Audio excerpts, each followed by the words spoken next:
shot and while driving down I-20 during rush hour. He was behind the wheel of one of the world's most expensive cars. The license plate on this Maybach reads Blessed. It's one of the most expensive cars in the world, but this one is covered in bullet holes.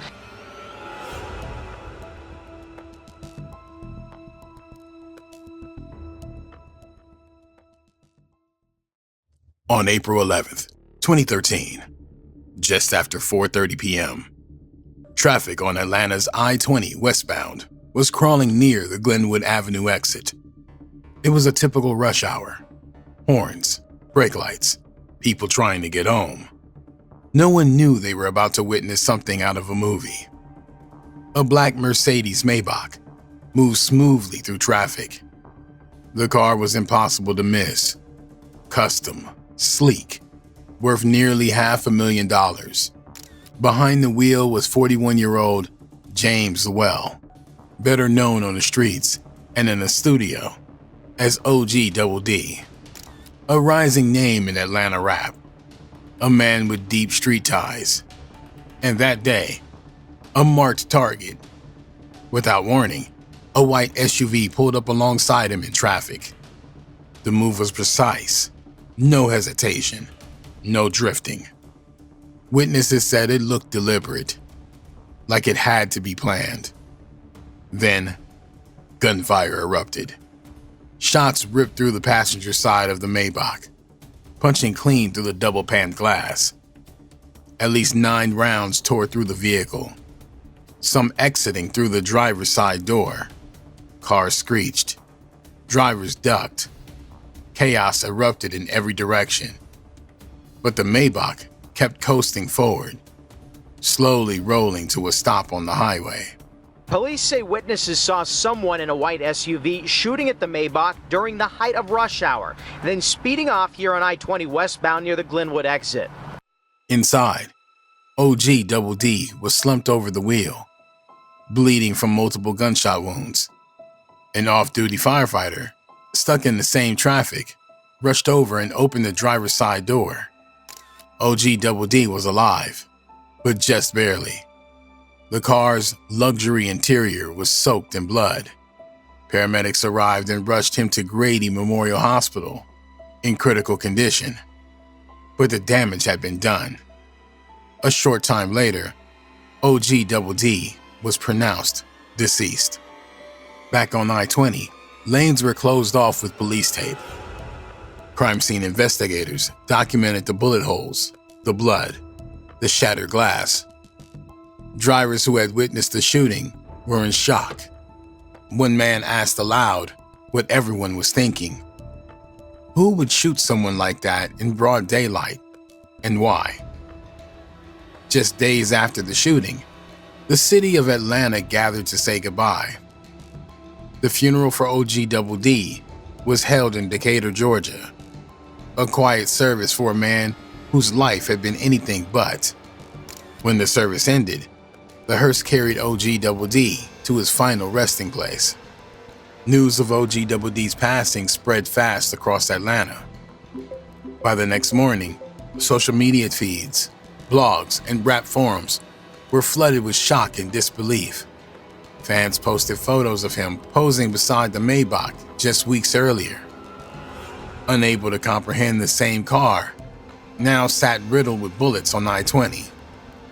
Within the Free Band's camp, the loss hit especially hard. Future, who had introduced OG Double D as part of his label only months before, stayed largely silent at first. But when he finally spoke through his music, the grief was clear. In his 2014 single, Hardly, Future rapped about losing his brother.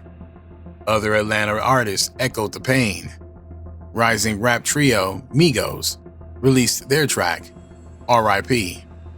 Later that summer, shouting out, "Rest in peace OG Double D," alongside fallen legends like Pimp C, a line that showed how respected he was in the city. Before he was known across Atlanta as OG Double D, he was James Dedrick Llewellyn, a son, a brother, and a father of 3.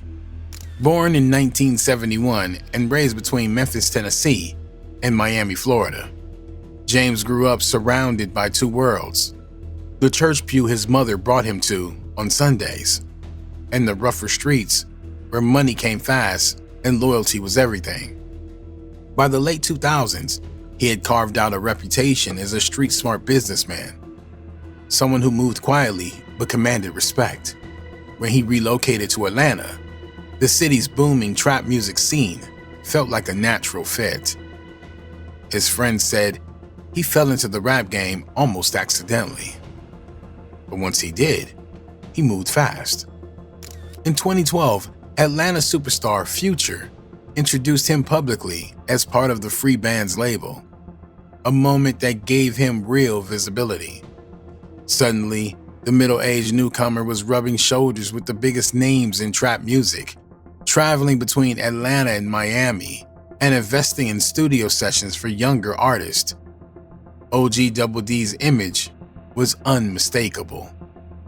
Heavy jewelry, designer clothes, and a brand new Mercedes Maybach purchased only weeks before his passing. On Instagram, he often posted photos surrounded by cash and friends. An image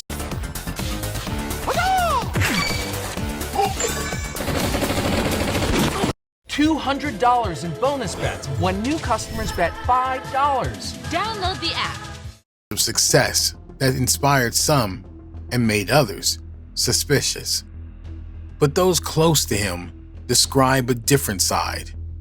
To his children, he was a devoted father who tried to guide them away from the streets. To his sister, Pilar Llewellyn, he was simply a lovable person who didn't hold grudges and wanted to build something lasting through music. He split his time between managing new artists, networking in Miami's nightlife, and taking care of family back in Atlanta. People who knew him said James had finally been turning a corner, ready to legitimize his success and leave the street hustle behind. His life cut short what many believe could have been his second act, a life reborn through music. But behind the image of luxury cars and record label meetings, OG Double D had a reputation that reached far beyond music. In Atlanta's underworld, his name carried weight. People called him OG for a reason. Not as a stage persona, but as a nod to his real-world status. Killer DVD, you understand? Live with Double D, you know, one more time for the Marshall Dime, you know? It's a really new going on, you know? Come on, man, you ready to ride? On down to the shore club, you know, they got a pool party down there, all the NBA boys and everything. Need to be down there. We zoom in on this. All the baseball, E. John C. was out before Rolex, you know, in the 1600s. Rolex came out in the 1800s. Though court databases in Georgia showed no recent arrest, OG Double D's past was surrounded by whispers. Locals described him as a man who had been getting to it for years, a phrase used on the street to mean serious money. According to Atlanta-based reports and blogs, he was rumored to be a street distributor, operating on a scale large enough to bankroll his lavish lifestyle. He wanted everybody to be turned up. Like, he wanted everybody to feel that good, to get, he come around, he gonna be popping his say, you know what I'm saying? He gonna be letting you know, like, that he in the building, like, and if you dry, like, if the energy dry, like, if everybody that's in there that ain't matching his energy, like, he type to come pull up on you and compliment you on something, like, you might ain't even got on something that's worth complimenting. Home might be like, hey, yeah, man, you got full pair of pants on, man, you work, you rocking them joints, you know what I'm saying? He just doing that to uplift the spirit of the person, so to make them feel good. Like, these rumors suggest that Double D used dope proceeds to fund his music ambitions, paying for studio sessions, travel, and investment in younger artists within the Free Bands and Black Migo gang circle. Sources familiar with his circle said he had deep connections in Miami, a city long known as a hub for the dope trade. He often traveled back and forth between Miami and Atlanta, sometimes disappearing for weeks at a time, returning in a new car or with new business opportunities. Some people on the streets of Atlanta whispered that OG Double D wasn't just moving drugs. They claimed he was a finesser, flipping hustles, tricking associates, playing two sides. Now, OG Blue Dirty is a nasty dealer. And when I say nasty dealer, I'm saying that in a good way. Like, he ain't nothing to play with, man. Hey, man, when it comes to whatever title y'all want to put it on him, he was doing it. He was doing it. You know what I'm saying? He was doing it. You know what I mean? He really was. You know what I'm saying? That's why he liked the scooter so much, because the finessing and all that. Like, on Reddit threads and local conversations, posters described him as a man who gambled, flipped, and outplayed his rivals. Hello? What? So we were scammed last night by fake ads. Yeah, a little blue guy runs left and right, uses my... Others called him the ultimate flexer, someone who always came out ahead no matter the game.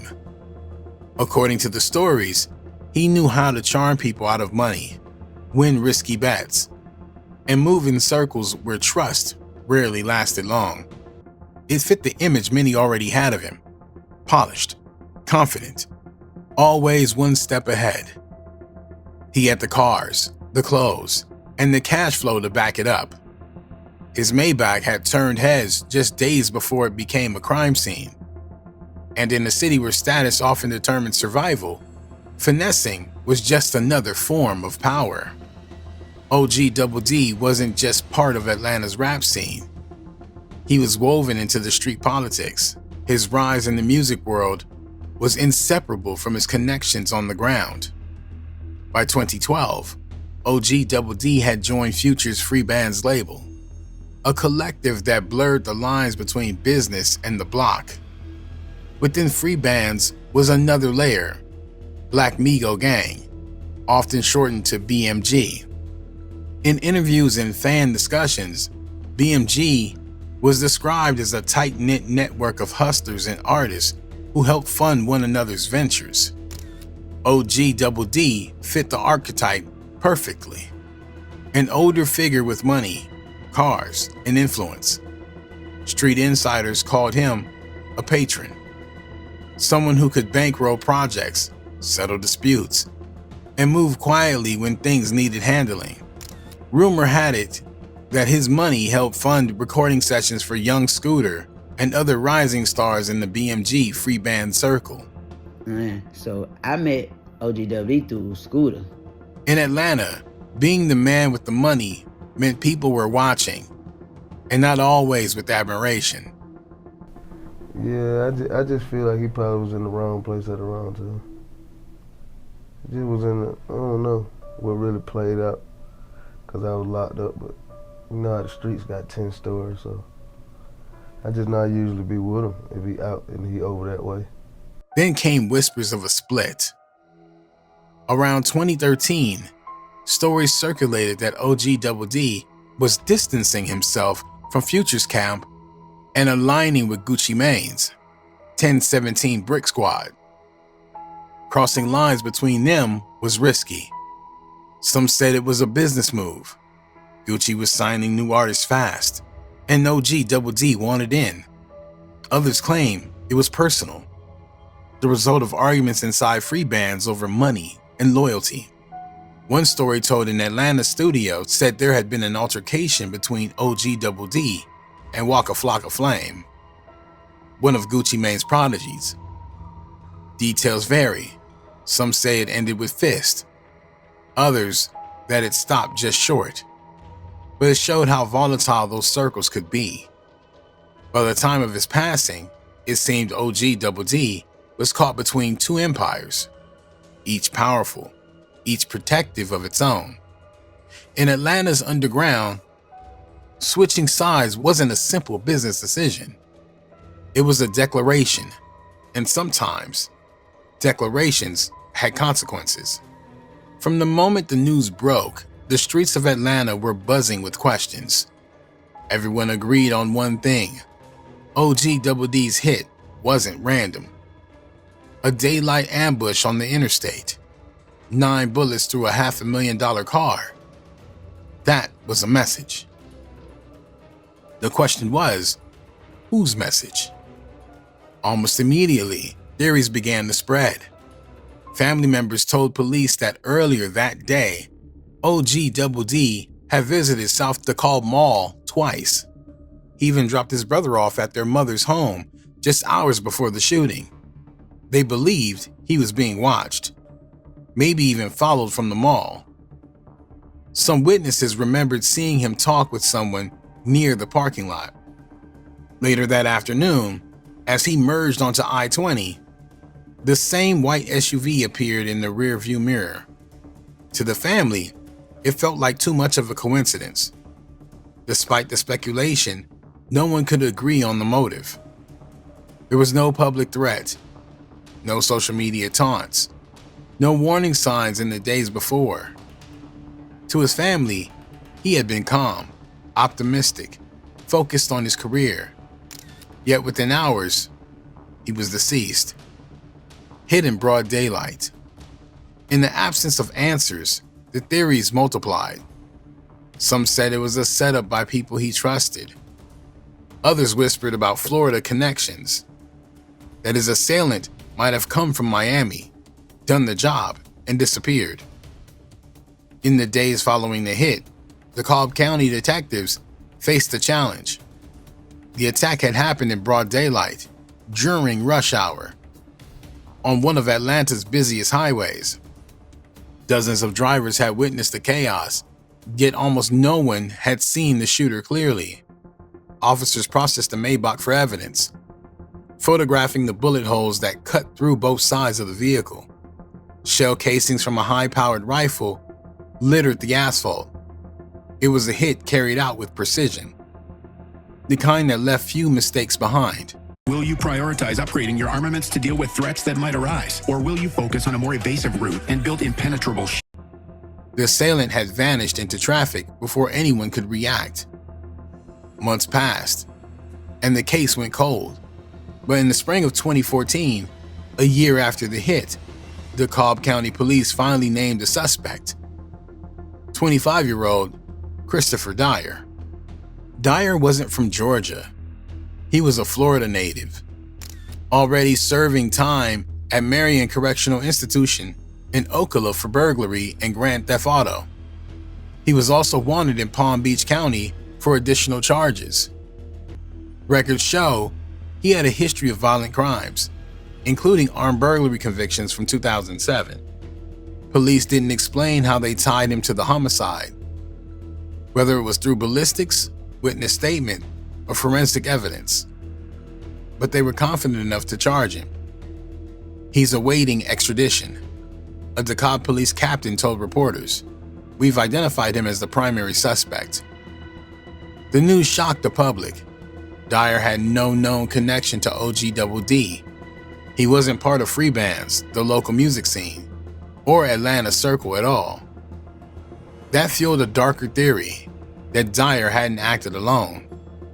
Maybe he was a hired gun sent from Florida to carry out a job for someone else.